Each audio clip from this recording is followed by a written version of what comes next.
नमस्कार, नमन का नमन स्वीकार करें और आज के सेशन की शुरुआत करें। लेजर का आपने पहला पार्ट देखा होगा, नहीं देखा है तो प्लीज़ ये वीडियो अभी देखना बंद कर दें। अगर आपने पहला में आई कार्ड देख रहे होंगे, आप यहाँ देख लें और तुरंत ही जाके पहले वो वीडियो पूरा देख लें अगर लेजर आपसे नहीं बनता है तो। और बनता है लेजर तो मोस्ट वेलकम। देखिए स्पेशल क्या पार्ट बताना चाह रहा हूँ। ये मान के चल रहा हूँ ये वीडियो वही लोग बच्चे देख रहे हैं जिनसे लेजर अब सीख लिया है। जिनने नहीं सीखा आई कार्ड में आपने क्लिक करके चेक कर लिया होगा, पढ़ लिया होगा। लेजर में हमने ये देखा कि जितने भी जर्नलाइज करते हैं हम हर के एक एक अकाउंट्स बनाते हैं, ठीक। उसका एक हमने बेस भी देखा था। मैं आपको फिर से रिपीट करता हूँ, बेस क्या देखा था कि डेबिट में बेस किस भी कोई भी लेजर बनाए, कोई भी एक्सपेंस उसका बेस क्या मिलेगा, डेबिट या लॉसेस का या एसेट्स का। और क्रेडिट में बेस किसके मिलते थे हमको, इनकम के, प्रॉफिट मतलब गेन, या हमको लायबिलिटीज के, या भी ठीक। अब इनको अगर मैं बोलूं कि एक सेशन है, हमारा सेशन अप्रैल से स्टार्ट हुआ और मार्च तक क्लोज हुआ। देखिए 1 अप्रैल 2019 से लेके 31 मार्च 2020 ये सेशन है। 1 अप्रैल से बात कर रहा हूँ, ध्यान रखना ये बहुत इंपॉर्टेंट है। बार में बोल रहा हूँ, जिनसे लेजर बनता है बेसिक्स अच्छे से जानते हैं, पोस्टिंग कैसे होती है, बैलेंस क्या होती है, वो नहीं पढ़ाने वाला, वो पढ़ा चुका हूँ। आगे फॉरवर्ड बता रहा हूँ। तो अगर ओपनिंग में अगर 1 अप्रैल की बात करूँ तो लेजर कैसे दिखेगा, किस टाइप की ट्रांजेक्शंस आएंगी, वो वहाँ से देखना है, ध्यान रखना। अभी तक आपने ट्रांजेक्शंस क्या मिलती थे, started business with cash ₹5 lakh, फला फला, फिर परचेज किया, सेल किया, एक्सपेंडिचर, सो ऑन।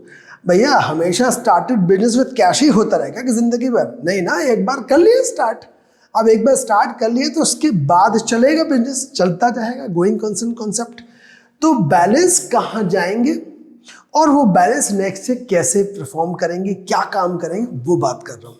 देखिए जरा, ये है सपोज 1 अप्रैल 2019, ये सेशन है हमारा। इस सेशन का मैं लेजर की बात कर रहा हूँ।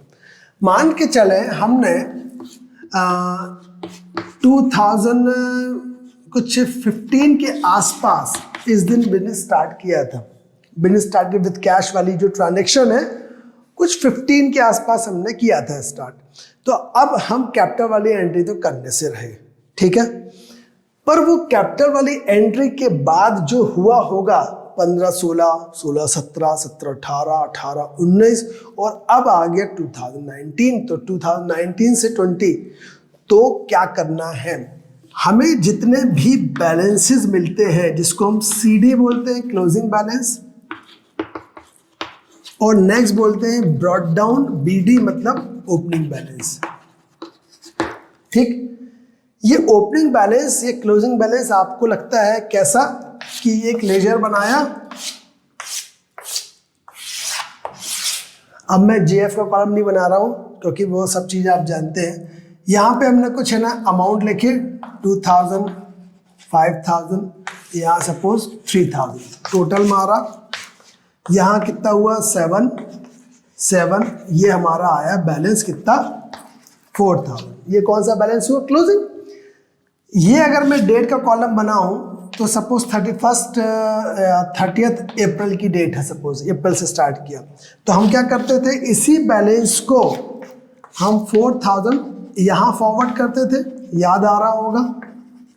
और डेट क्या आती थी, अगले महीने की 1 तारीख, मतलब मई। सेम मई हुआ होगा, मई का क्लोजिंग बना होगा, फिर जून में पहुंचा होगा, ब्ला ब्ला ब्ला ब्ला करते करते एक दिन आ गया होगा मार्च का महीना। तो मार्च में ये बैलेंस जब निकला होगा, वो डेट डली होगी मार्च के अंतिम दिन, मतलब closing date, that is called 31 March. Done. और 31 मार्च को जब हमने बैलेंस आया, वो नेक्स्ट डेट क्या आ रही होगी, 1 अप्रैल। इसमें कोई कंफ्यूजन तो नहीं। जनवरी का बैलेंस तो फरवरी में जाएगा, फरवरी का मार्च, तो मार्च का अप्रैल, ऐसे ही हुआ होगा। तो मेरा ये कहना है ये 31 मार्च में जो हमने क्लोजिंग बैलेंस निकाले तो वो ओपनिंग बैलेंस कहाँ पहुंच जाएंगे अगले साल, ये नेक्स्ट ईयर पहुंच गया। पर ऐसा नहीं होता है, ध्यान रखना बहुत अच्छे से, अब समझा रहा हूं, ये आप जानते हैं। बट ये मार्च के टाइम पे जिस दिन भी सेशन खत्म होता है तब ये चीज पर स्पेशल फोकस करना। वो क्या है, जैसे ही मार्च से हम अप्रैल गए तो जरूरी नहीं है सर हर बैलेंसेस फॉरवर्ड हो जाएं। फिर से रिपीट बोल रहा हूं, हर बैलेंस फॉरवर्ड नहीं होंगे तो कहां जाएंगे, गो टू वेल। बोलते हैं ना गो टू हेल, यार अपन को बोलना है गो टू वेल। वेल मतलब कुआं, सब कुएं पहुंच जाते हैं। ये कुआं क्या है बताते, कुआं क्या है देखिए जरा, इसको कुएं को हम बोलते हैं फाइनल अकाउंट। फाइनल अकाउंट्स का मतलब क्या हुआ कि हम जितने भी ट्रांजैक्शंस कर रहे थे, जितने भी बैलेंस थे, किस किस के, एक्सपेंस, लॉसेस, इनकम, गेन, ये सब बैलेंसेस हमने फाइनल अकाउंट में ट्रांसफर कर दिए पूरे।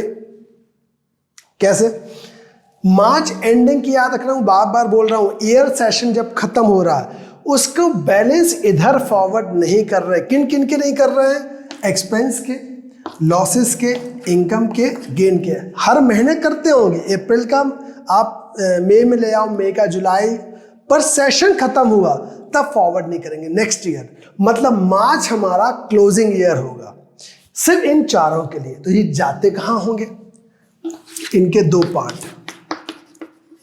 एक है डायरेक्ट और एक है indirect. Direct expenses, direct losses, direct income, direct gain, ऐसा हो सकता है, या indirect expense, indirect losses, indirect income या इनडायरेक्ट गेन। अगर इनडायरेक्ट है तो ये सब कुछ प्रॉफिट एंड लॉस अकाउंट में ट्रांसफर करेंगे, ना कि बैलेंस फॉरवर्ड करेंगे। ओके, और अगर डायरेक्ट है तो कहां जाएंगे, ये ट्रेडिंग अकाउंट में।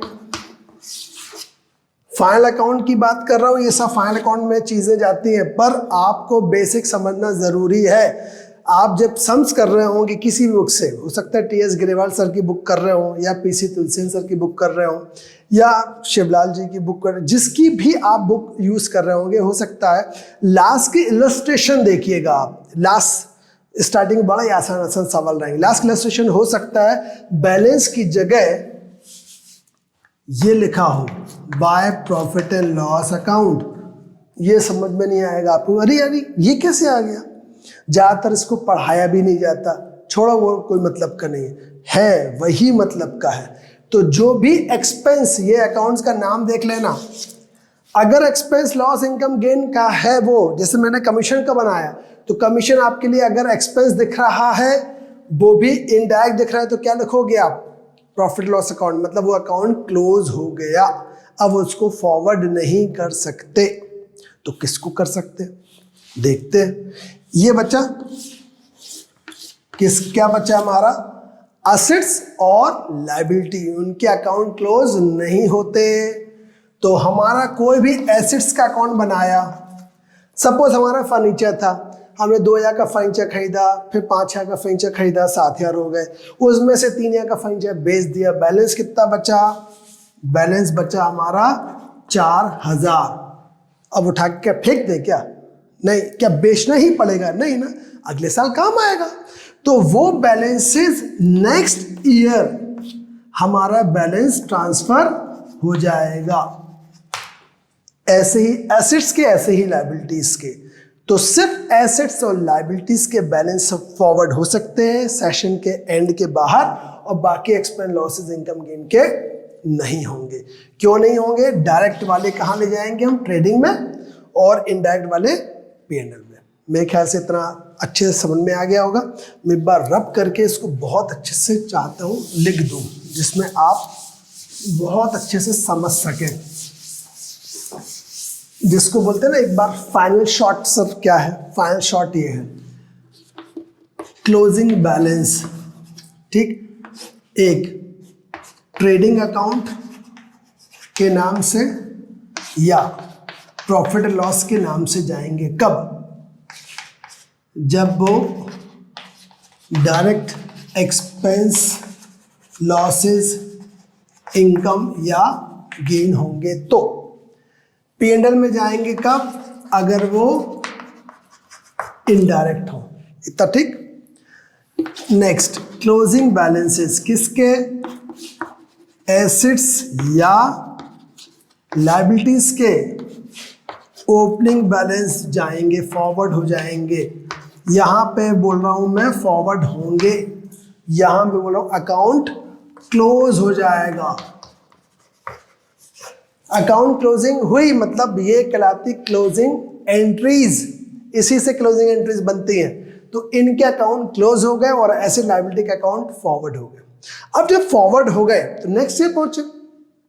तो जब भी आप कोई सम्स करें, ध्यान रखना, आप जर्नल एंट्रीज में भी देखना, जर्नल एंट्रीज में आप देखते होंगे कई बार कि opening business started with cash वाली ट्रांजैक्शन नहीं मिली। क्या मिल रही है कि मिस्टर फला फला है, he has cash balance 10,000, cash at bank balance 20,000, furniture worth ₹8,000। क्या खरीदा है क्या इस साल? नहीं ना। Machinery balance 8,000, debtors 2,000। डेटर्स कहाँ से आ गए? मतलब ये है कि बिजनेस स्टार्ट नहीं किया भाई ने, वो तो स्टार्ट पहले से ही कर दिया। वो क्लोजिंग बैलेंसेस लास्ट ईयर के थे जो ओपनिंग में दिखा रहे हैं। ऐसी कंडीशन में एसेट्स लायबिलिटीज के दिखा सकते, तो जब लेजर बनाएंगे उनके तो क्या करेंगे? ध्यान रखना, अगर कैश टू कैपिटल बनता तो कैश में लिखते थे, डेबिट में टू कैपिटल अकाउंट, बट अब नहीं है ऐसा। तो हमारी एंट्री क्या हो सकती है? हमारे पास कैश था, ये मैं ओपनिंग एंट्री की बात कर रहा हूं, ठीक है। फर्नीचर बैलेंस पड़ा है हमारे पास, कुछ स्टॉक पड़ा है हमारे पास, कुछ डेटर्स है ना, और हो सकता है कि क्रेडिटर्स हो, ठीक, या हमारा कुछ लोन पड़ा होगा। बाकी जो बचा वो हमारी कैपिटल, ठीक है। अब मैं कैश अकाउंट में मान लीजिए 10,000 या 20,000, जब लेजर बनाऊंगा कैश का, यही है बना हुआ है, देखो एक मिनट, बहुत इंपॉर्टेंट चीज बता रहा हूं, नहीं तो हमेशा वही गलती करते रहोगे। मैं कैश डेबिट में तो जाऊंगा। अब ऑब्जेक्ट में इतने सारे चीजें हैं, मैं क्रेडिटर लिख दूं कि लोन लिख दूं तो कैपिटल लिख दूं, कुछ मत लिखना। या आपको लिखना है बैलेंस ब्रॉट डाउन। क्या लिखना है? Balance brought down. क्यों? क्योंकि ये पिछले सालों के बैलेंसेस इधर आए हैं। जब बैंक बनाओगे तब भी बैलेंस ब्रॉट डाउन। कहाँ? डेबिट का है तो डेबिट में। डेटा का बनाओगे या स्टॉक का बनाओगे, फर्नीचर का, मशीनरी का, जो डेबिट के हैं डेबिट में लिख बैलेंस ब्रॉट डाउन। ये ओपनिंग बैलेंस है, लास्ट ईयर के क्लोजिंग लेके आए। किन किन के हो सकते हैं? सब असेट्स के और लायबिलिटीज के, क्योंकि इन्हीं के बैलेंस फॉरवर्ड होते हैं, इनके तो होते ही नहीं है। सेम जब क्रेडिटर्स का बनाओगे तो क्रेडिटर्स का कहाँ बनेगा? देखो जरा, मान लीजिए हमने क्रेडिटर्स का एक लेजर बनाया, तो क्रेडिटर्स कहाँ? क्रेडिट में। तो हम क्रेडिट में जाके लिख देंगे by balance brought down. Capital का बनाएंगे तो कैपिटल में। ऐसा नहीं लिखना कि डेबिट का है तो उसके अपोजिट में कितने नाम है, ये जरूरत ही नहीं है, क्योंकि बिजनेस स्टार्ट नहीं किया, स्टार्ट तो हो चुका है। तो मेरे ख्याल से बात समझ में आ रही होगी, और ये वीडियो सिर्फ उन्हीं के लिए है जो थोड़ा सा अच्छा पढ़ना चाह रहे हैं। बाकी बेसिक वाला तो पहले वीडियो में काम खत्म कर दिया। ये एक ऐसा वीडियो है, मैं जहाँ तक सर्च किया मैंने बहुत जगह देखा, बहुत सारे चैनल्स हैं, अच्छी बात, बहुत लोग पढ़ा रहे हैं, पर मुझे ये समझ में नहीं आया कि ये क्यों नहीं पढ़ाया गया। ये बहुत इंपॉर्टेंट है, क्योंकि अगर आपका बेस सही रहेगा, ये जाती कहाँ है एंट्रीज, कभी सोचा है? पेड सैलरी, आपने एम्प्लॉयज को सैलरी दिया, salary to cash, salary to cash, salary हर महीने सैलरी देते हो, ये सैलरी डेबिट टू कैश हर बार हो रही है, 12 महीने। सोचना, सैलरी डेबिट है 1 बार, 2 बार, 3 बार, 12 बार सैलरी डेबिट है, लेजर में 12 बार दिख रही है, और एंड में कहाँ गई पूरा पैसा? उसका अकाउंट बार to cash to cash to cash लिख रहे हैं। अरे एंड में गो टू वेल, वेल मतलब फाइनल अकाउंट। हमारी जो क्लोजिंग बैलेंस थे इनडायरेक्ट एक्सपेंसेस था, तो हमने कहाँ ट्रांसफर कर दिया होगा? प्रॉफिट एंड लॉस में। तो मेरे ख्याल से बात समझ में आई होगी। Thank you very much, bye bye.